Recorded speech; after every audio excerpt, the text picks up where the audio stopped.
Look, I don't know about y'all, but I think the PS5 Pro is a scam.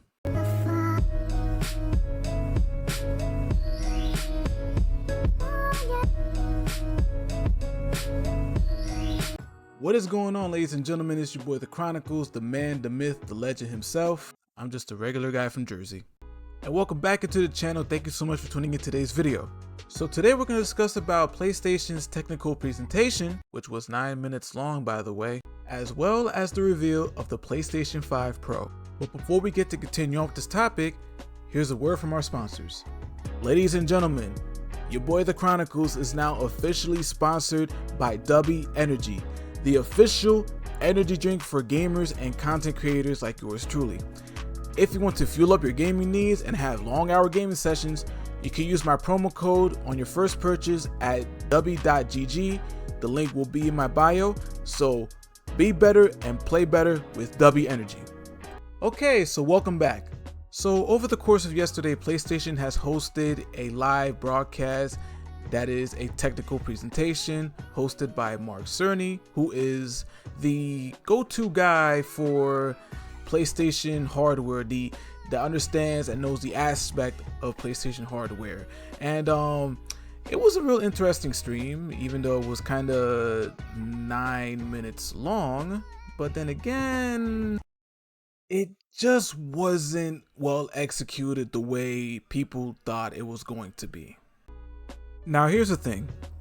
When I first found out about this announcement that they were gonna do a technical presentation, I would have figured that Mark Cerny was just gonna get on live and just talk about like the specs and the performance of the PS5 Pro, you know, talk about what is it going to do, how is it gonna be different from the PS5, you know, because I didn't know that they were actually gonna like reveal it, the console itself.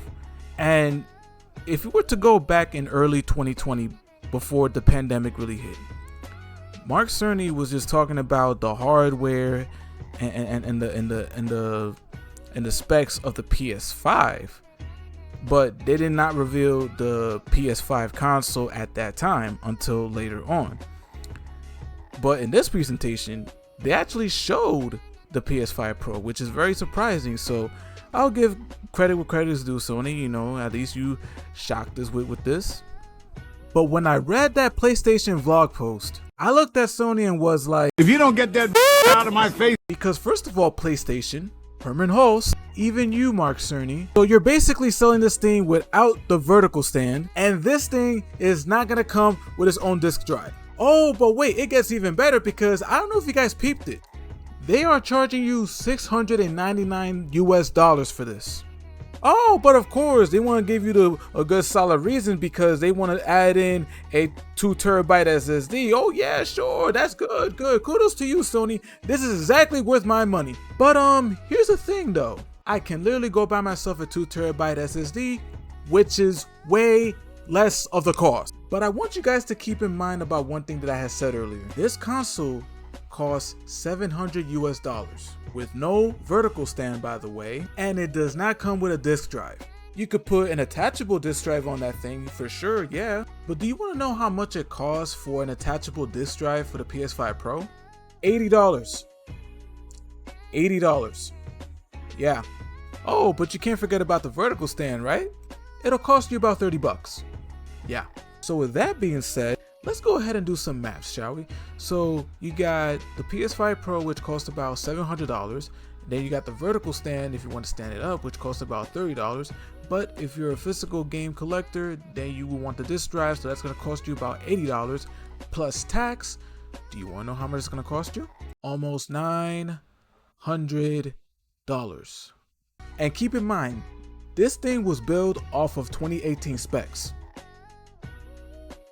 Like, bro, the 16 series cars were way ahead of their time back in those days. Oh yeah, sure, they got upgraded GPU, advanced ray tracing, which is the biggest freaking gimmick in gaming right now. AI driven upscaling, oh my god. I need aspirin. I just need aspirin. I can't take this. I really can't. You know it's very bad when you have morons like this guy trying to sit here and want to make a comparison on people buying GPUs talking about, oh, but you guys spend over $1,000 on GPUs alone. Let's get one thing straight here. First of all, the RTX 4090 is not a card specifically built to play games for. These are Titan class cards. They are literally built for multimedia purposes, my friend. And if anybody were to buy and use these cards to play games, then they're doing it in a very false way. Buying this card just to play games is just as stupid as buying a PS5 Pro. I said what I said. So do yourself a favor, Zuby Tech. Do not sit here and call yourself a tech guy if you know nothing about PC gaming or its components. But it's like this. I have a PlayStation 5. And as a PlayStation 5 user, I'll be honest and say that I don't really need the PS5 Pro.